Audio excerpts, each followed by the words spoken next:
Welcome to TiVi Tuần-san News at 6. My name is Nu Tran. In today's news, an update on the trio of terrorist attacks in the United States that hit over the weekend. 12 people have died after a boat capsized in Thailand. And another confirmed case of Zika virus has been found in Vietnam.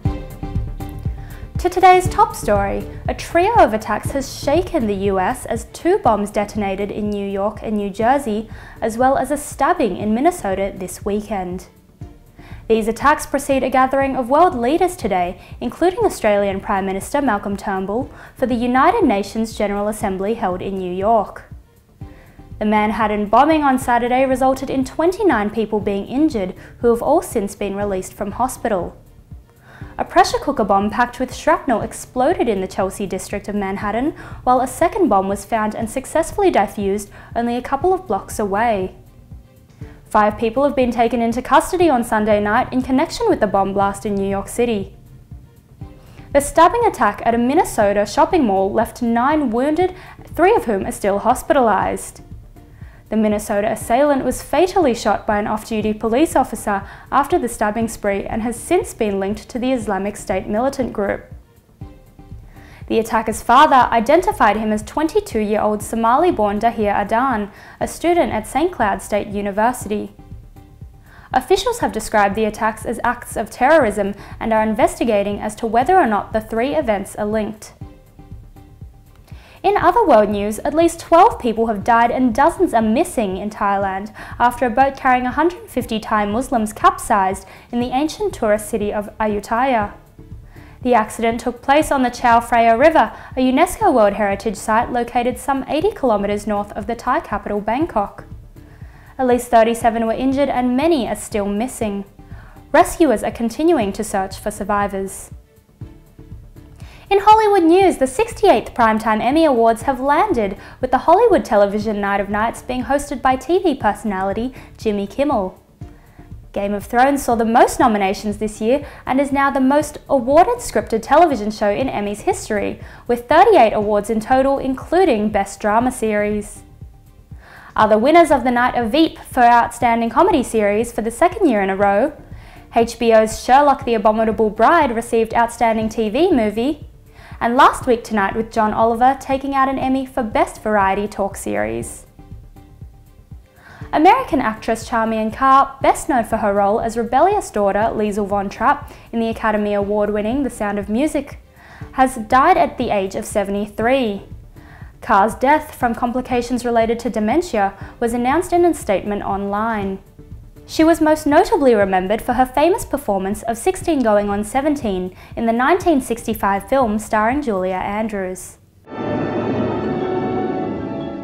I am 16 going on 17, I know that I'm naive. Fellows I meet may tell me I'm sweet and willingly I believe. To news in Vietnam, Human Rights Watch has called for Vietnam to drop all charges and release a prominent land rights activist facing trial in Hanoi tomorrow. The organisation says Vietnamese authorities arrested Can Thi Theo on June 10. They charged her with disrupting public order after she and others staged peaceful protests against land confiscation. Meanwhile, pictures from news agency Reuters shows a crowd of Catholics gathered during a mass prayer at Thai Ha Church in Hanoi yesterday.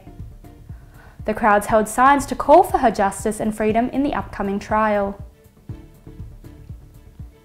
Vietnamese health authorities say a 63-year-old Taiwanese man has been diagnosed with Zika virus after visiting the Southeast Asian country.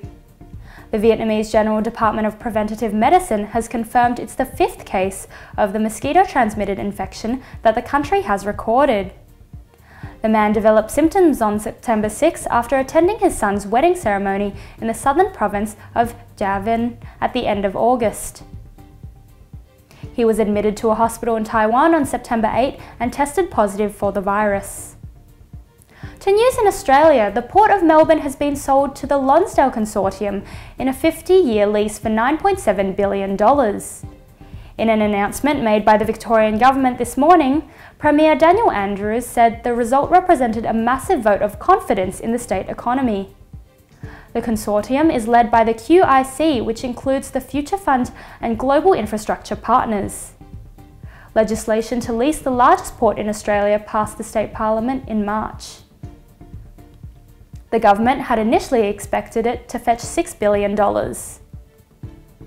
Prime Minister Malcolm Turnbull has expressed regret for any role Australia may have had in an airstrike that accidentally killed and injured Syrian soldiers. On Sunday, Australia's Ministry of Defence confirmed the RAAF aircraft took part in the bombing raid on what were believed to be Islamic State targets.